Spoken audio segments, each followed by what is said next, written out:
Hey guys, today I am making a grandma-style pizza with potato and rosemary, and a vegan kale Caesar salad with pickled onions to serve alongside. As usual, both recipes are from this wonderful cookbook, Pizza Night by Stafford. I will bring you into my home kitchen as I cook, let you know how everything tasted, and give you the scoop on what went right, what went wrong, and what I learned along the way. With that, it's time to go in depth.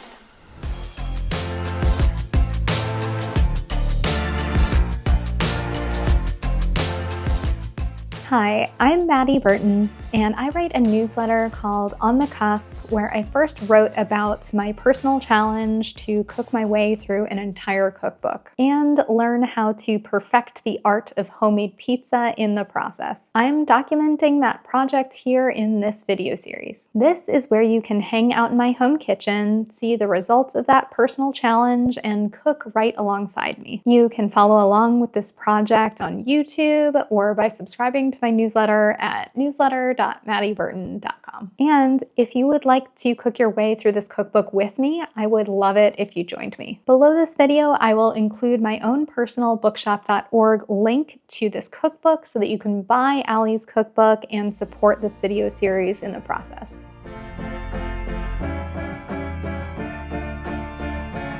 All right, this week I am jumping ahead to the winter section of this cookbook and making a grandma-style pizza with potato and rosemary. I'm jumping ahead mostly because I had some frozen grandma-style dough in my freezer that I needed to use up. But I was also especially excited to make this recipe because I recently visited one of my favorite local breweries and had a potato rosemary pizza that was incredible. I would love to see if I can replicate that flavor profile here at home. And with the kale salad that I'm going to be serving alongside, I'm really curious to see if a vegan Caesar dressing can replicate the umami anchovy flavors that you would find in a non-vegan Caesar dressing. If you've been following along with this series, you might remember that last time I tried a grandma-style pizza, I had some challenges with the crust being a little bit too soggy for my liking. So this time, that is something that I am aiming to fix. So I've gone to the grocery store, have all the ingredients on hand, and as I was going through that process, I noticed that as the weeks have been going by,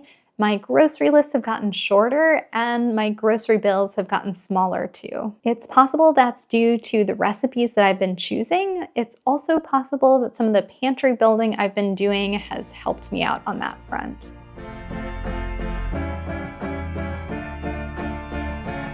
All right, so here's what I will be tackling in today's recipes. For the pizza, I will be slicing the potatoes super thin on a mandolin and soaking them in hot, salty water. I will chop up a spoonful of rosemary, and I will stretch out the grandma dough in a buttered, oiled pan. And I will top the dough with olive oil, the sliced potatoes, rosemary, and some mozzarella. As for the salad, I'll start by whipping up a batch of the creamy cashew dressing, which has a lot of really interesting ingredients. Obviously it has cashews, but also rice vinegar, maple syrup, red pepper flakes, and nutritional yeast. I've already got some pickled onions in the fridge, so I will be using those. And I will toast and grind some pumpkin seeds for some nice texture on the salad. After slicing the kale into thin ribbons, I will toss everything together and be ready to eat. All right, that's enough talk. Let's make some food.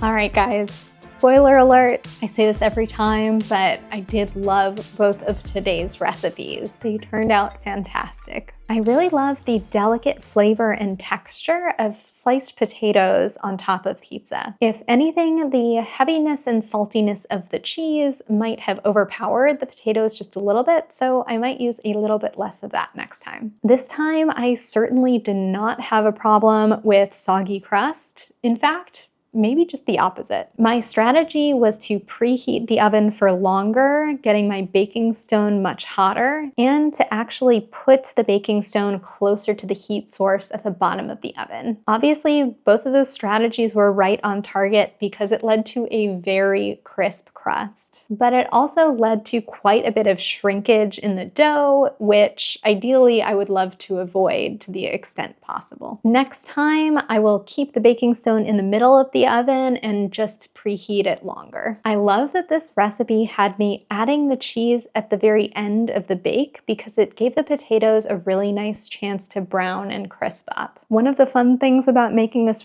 recipe was actually getting a little bit more practice with my mandolin, which I used to be terrified of. Now I feel like a much more confident mandolin user. And as a bonus, this pizza might have actually even tasted a little bit better the next day. The salad was quite possibly my favorite way to devour a huge pile of leafy dark greens. I honestly couldn't believe how much this dressing tasted like Caesar, especially without an anchovy in sight. When I made this salad again the following day, I actually let it sit with the dressing for a little bit longer just so the kale leaves softened a bit more, which was a tweak that I really enjoyed. The pickled onions added the perfect bites, and the ground up toasted pumpkin seeds were subtle, but added such a great sandy texture to the kale leaves. All in all, this is definitely a recipe pairing that I am making again. And with that, next time I will be back to share even more pizza and salad with you. In the meantime, I hope that you try one or both of these recipes at home. And if you do, definitely hop into the comment section and let me know how it went for you. Thanks for being here, and I will see you next time.